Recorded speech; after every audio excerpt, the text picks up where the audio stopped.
एक मेरे को ये वाला ग्लास समझ में आ रहा है, मैं सोच रही हूँ पानी पीने के लिए लूँ। कटिंग करनी है इसका, मैं सोच रही हूँ कुर्ता बनाऊंगी। Hey guys, welcome back to my channel. कैसे हैं आप सब लोग? आशा करती हूँ आप सब लोग बहुत अच्छे से होंगे। तो स्वागत है आप लोगों का एक और नए ब्लॉग में। और आज के ब्लॉग की शुरुआत हो रही है दोपहर के टाइम से।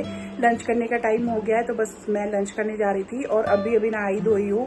और इधर 3-4 दिनों से हमारे को इतनी प्रॉब्लम हो रही है ना सोसाइटी में कि क्या ही बताऊँ ना। कायदे से पानी आ रहा है ना कायदे से लाइट आ रही है। लाइट भी रात में 10 बारी कटती है और पानी का तो बहुत पंगा चल रहा है। 2-3 दिन पहले जो मेरा ब्लॉग आया था उसमें मैंने बताया था ना कि सारा दिन पानी गायब रहा था, तब से ही प्रॉब्लम चल रही है। कभी भी चला जाता है और घंटों घंटों तक पानी नहीं आता है। तो जैसे आता है वैसे ही सारी चीज़ें मैनेज करनी पड़ती है, नहाना धोना, तो सारा पूरा जैसे होता है ना रूटीन डिस्टर्ब हुआ पड़ा है।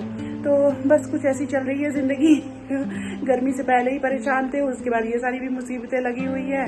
तो चलिए देखते हैं कब तक ठीक होता है। फिलहाल तो नहाना धोना हो गया है और अब खाना खाने की तैयारी हो रही है।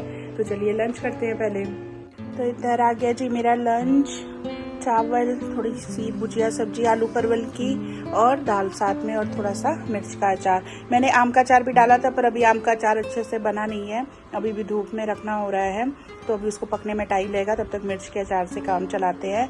तो बस मैं अपना फटाफट से लंच करती हूँ, फिर आप लोगों से मिलती हूँ। तो दोपहर में तो हम लोग लंच करके सो गए और इतनी भयंकर नींद आती है आजकल गर्मी की दोपहरी में ना कि क्या ही बताएं। एकदम ऐसा लगता है कि बस रात का टाइम हो, इतनी गहरी नींद सो जाते हैं।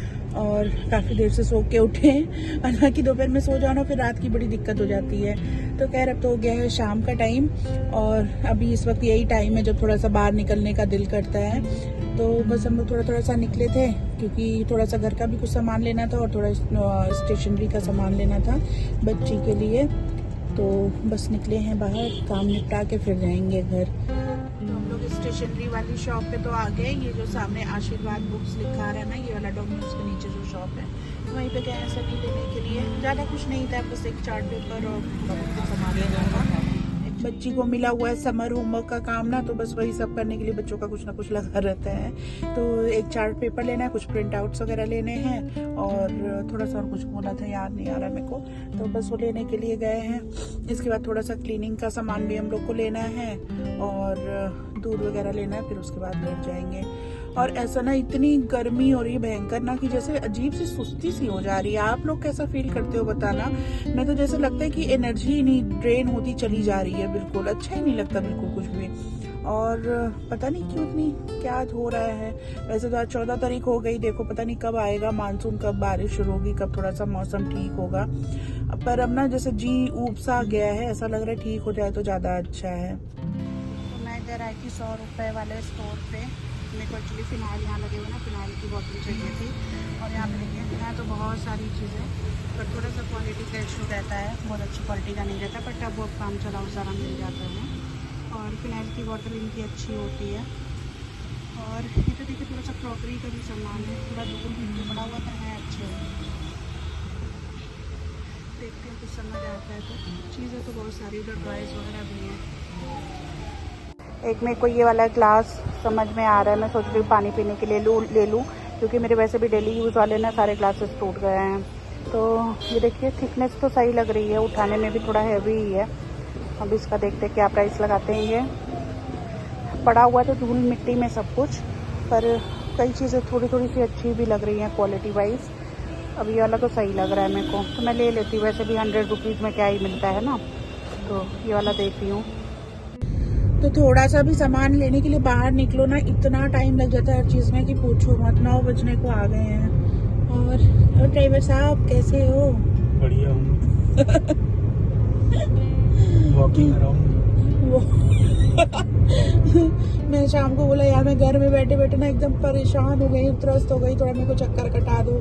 तो ये बोनस चक्कर है मेरे लिए, बस घुमाया जा रहा है मेरे को। नहीं तो जो सामान लाना था वो तो ये भी ला सकते थे, पर मेरे को था कि मैं बाहर निकल के थोड़ा सा चक्कर काट के आऊँ।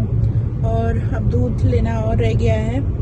इतनी बोरिंग लाइफ हो गई है ना इस गर्मी की वजह से कि बता नहीं सकती, बिल्कुल समझ ही नहीं आता। दिन भर तो टीवी भी नहीं देखा जाता ना घर में बैठ के। बस दूध लेते हैं फिर घर की तरफ चलते हैं। 9 बजने को आ गए हैं। सामने अमूल डेयरी की शॉप है, मतलब ये पूरी डेयरी है। यहाँ पे सामने इनकी छोटी सी शॉप भी है।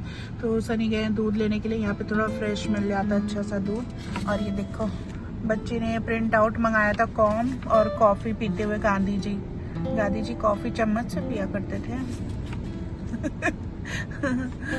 ये फोटोज चाहिए थी, उसके कोई प्रोजेक्ट है उसमें लगाने के लिए।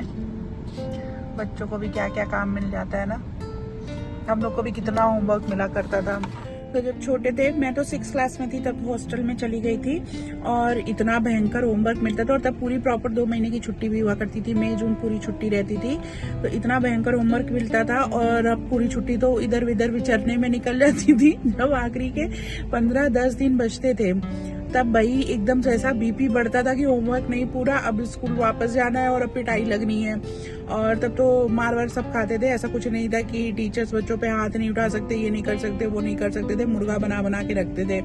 तो एकदम इतना डर लगता था ना, और इतना रुलाई आनी शुरू होती थी। फिर उसके बाद मम्मी भैया सब लोग मिल के होमवर्क पूरा करवाते थे। मतलब लिखने का काम मेरा, क्योंकि राइटिंग तो पकड़ी जाती थी, तो लिखने का काम मेरा और ये चार्ट पेपर ये सब ड्राइंग वॉइंग वाला काम रहता था। सब ये प्रोजेक्ट्स वगैरह बनाना वो सब भैया लोग और मम्मी सब मिलके करते थे कि किसी तरह से इसका पूरा करा दो ताकि हॉस्टल जाके इतनी मुसीबत ना हो। और शुरू से मम्मी बोलना शुरू हो जाती थी छुट्टी की, थोड़ा पढ़ भी लो, हॉस्टल वापस जाना है, होमवर्क पूरा कर लो, नहीं तो आखिरी में रोना ही आएगा और कुछ नहीं होगा, ये वो बोलती रहती थी।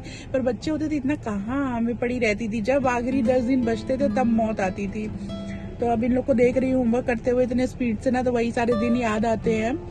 अच्छे भी थे वो दिन, मतलब टेंशन बड़ी छोटी छोटी सी टेंशनें होती थी। अब की टेंशन देखते ना तो लगता है यार वो भी क्या लाइफ थी, और उस वक्त वही बहुत भारी टेंशन लगती थी, लगता था बस इसी में जिंदगी खराब है हमारी।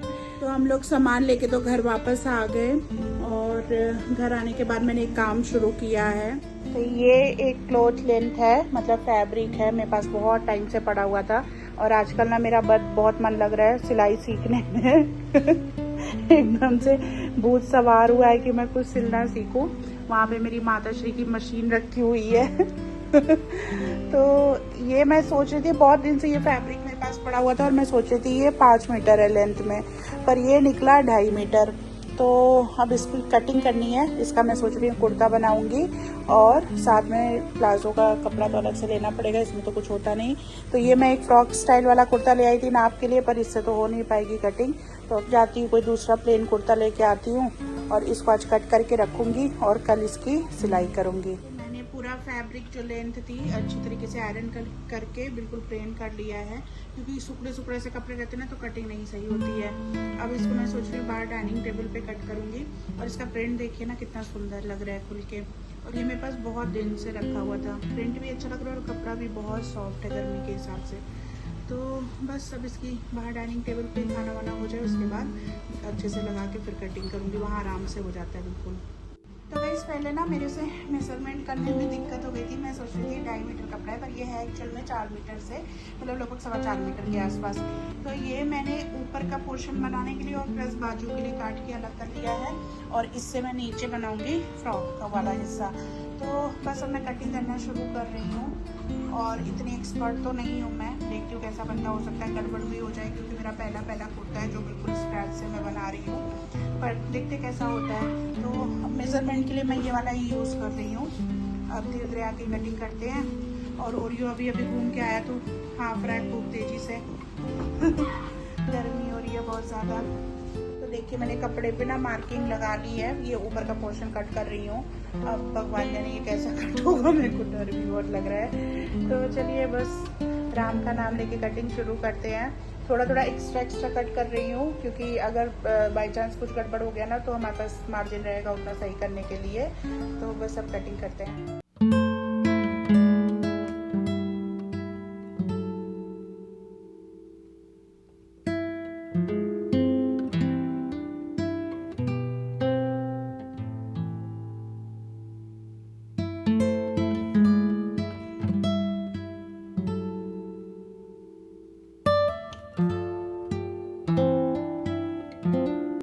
अब इधर मैंने ऐसे लंबाई में कपड़ा लगा लिया हुआ है कुर्ते की कली काटने के लिए, और इतने मेरे को वीडियोस देखने पड़ रहे हैं कि मैं क्या ही बताऊँ। तो बस मैं इस पे मार्किंग लगा के इसको कट करती हूँ, और कटिंग का काम आज ख़त्म करके सिलाई में कल करूँगी।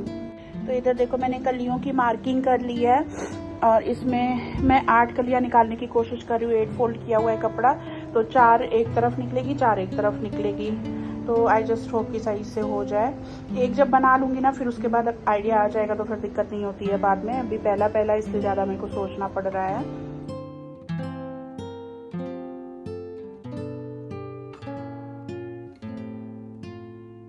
फाइनली सारी कटिंग हो गई कंप्लीट और ये इतना एक्स्ट्रा कपड़ा बचा है जो पट्टी वट्टी में काम आएगा। मतलब ये कतरन है, कोई ऐसा साफ कपड़ा नहीं बचा है, कपड़ा तो पूरा यूज़ हो गया है। तो बस अब इसको फोल्ड करके रख देती हूँ और कल मैं इसकी स्टिचिंग करूँगी। और आज मुझे पहली बार मैंने कट किया ना तो इतना ज़्यादा टाइम लग गया इसमें।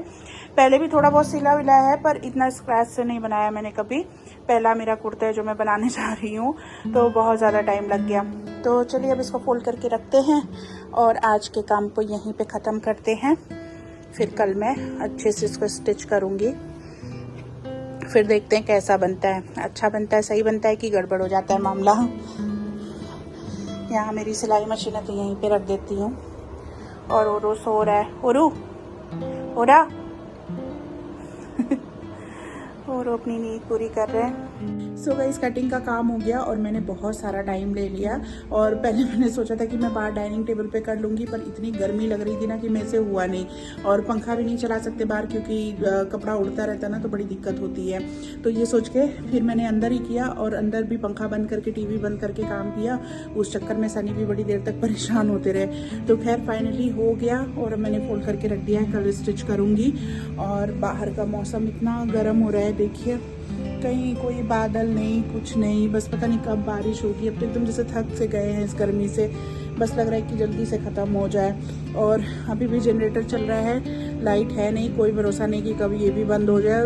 इधर कई दिनों से 4-5 दिन से लगातार हम रात में इतना परेशान हो रहे हैं कि बता नहीं सकते। बार बार लाइट आती है जाती है और बहुत दिक्कत हो रही है। तो खैर चलिए जैसे तैसे गर्मी काटने की कोशिश कर रहे हैं। और आज की वीडियो को भी मैं यहीं पे ख़त्म करूँगी। कल मिलूँगी आप लोगों से एक और नए ब्लॉग में। और बहुत सारे व्यूवर्स हैं जो मेरा वीडियो देख रहे हैं पर मेरे चैनल को अभी तक सब्सक्राइब नहीं किया है। तो आप लोगों से रिक्वेस्ट है प्लीज़ मेरे चैनल को सब्सक्राइब करिए अगर आपको वीडियोज़ पसंद आ रहे हैं तो इसी नोट पर गाइस आज के वीडियो को यहीं पर ख़त्म करती हूँ। कल मिलती हूँ आप लोगों से एक और नए ब्लॉग में। तब तक के लिए आप सभी लोग अपना बहुत ध्यान रखिए, जहाँ रहिए बहुत खुश रहिए। आप सभी लोगों को गुड नाइट, शुभ रात्रि, अपना ध्यान।